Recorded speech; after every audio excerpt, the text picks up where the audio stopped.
My name is John, and I'm 80 years old. Over the decades, I've chased dreams, climbed mountains I thought were important, and sacrificed more than I care to admit. But one day, I had a moment that stopped me in my tracks. It was the day I realized I had been chasing the wrong dreams all along. That moment didn't just change how I see success, it changed how I live. Stick with me, because this story might just help you reflect on the dreams you're chasing too. There was a time in my life when I believed I was doing everything right. I had a clear vision of success, working hard, earning more, climbing higher. I thought that if I just kept pushing, kept achieving, I'd eventually find the happiness I was chasing. But as the years went by, something always felt off. I couldn't quite put my finger on it. My days were filled with accomplishments, yet I felt like I was running in circles, never quite satisfied. Then one day, it all became clear. That day wasn't marked by a big event or a major turning point.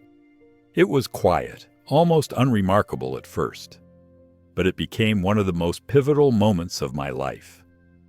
I realized that the dreams I had been chasing for years weren't really my dreams. They were distractions, illusions of success that had led me away from what truly mattered, and that realization changed everything. Let me take you back to that day, because what I learned might just help you reflect on the path you're walking too. When I was younger, like so many others, I thought I knew exactly what I wanted out of life. Success for me was about climbing higher, earning more, and accomplishing things that made others take notice. In my 20s and 30s, I was consumed by ambition. I threw myself into my work, staying late at the office, taking on every project that came my way, and striving for recognition. I sacrificed weekends, vacations, and even moments with loved ones, convincing myself it was all part of the process.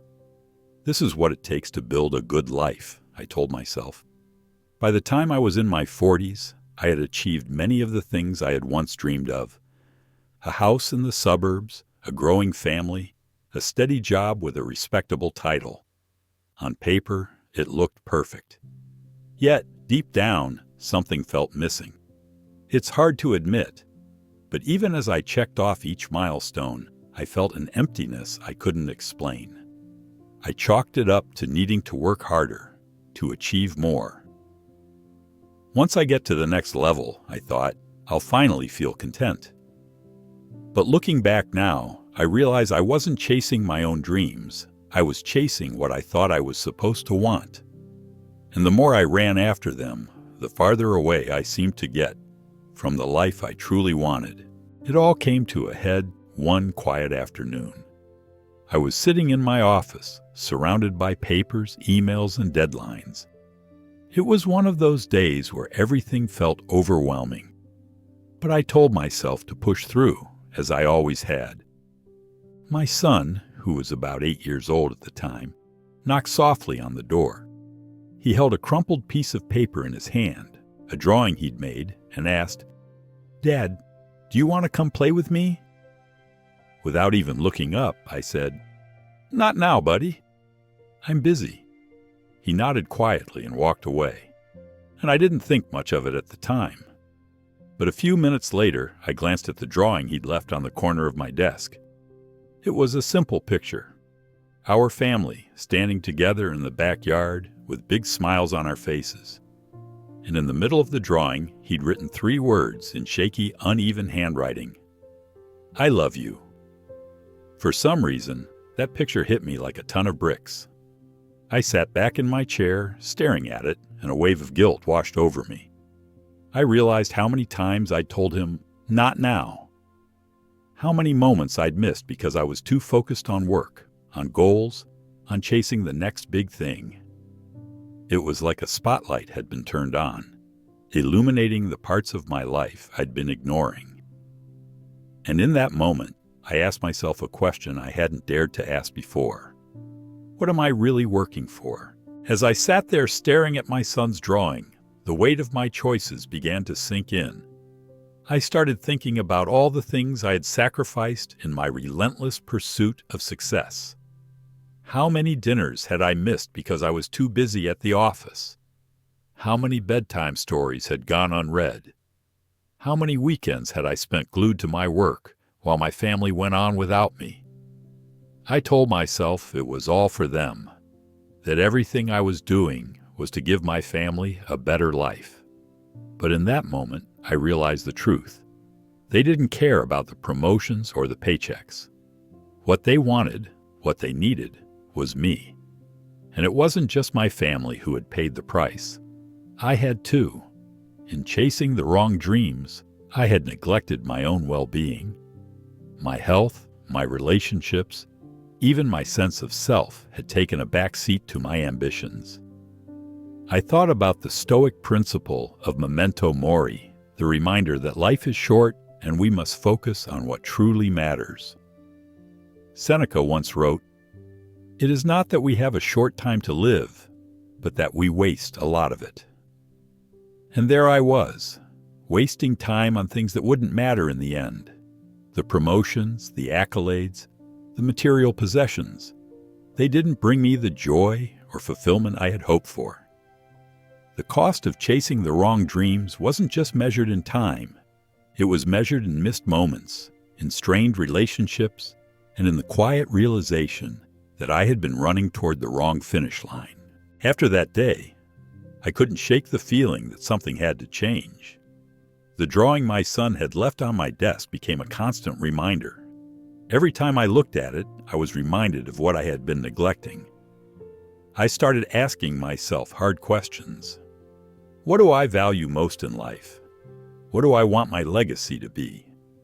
If I were to look back on my life years from now, would I be proud of how I spent my time?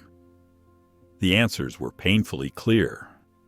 I realized that I valued my family, my relationships, and the simple joys of life far more than any job title or professional milestone.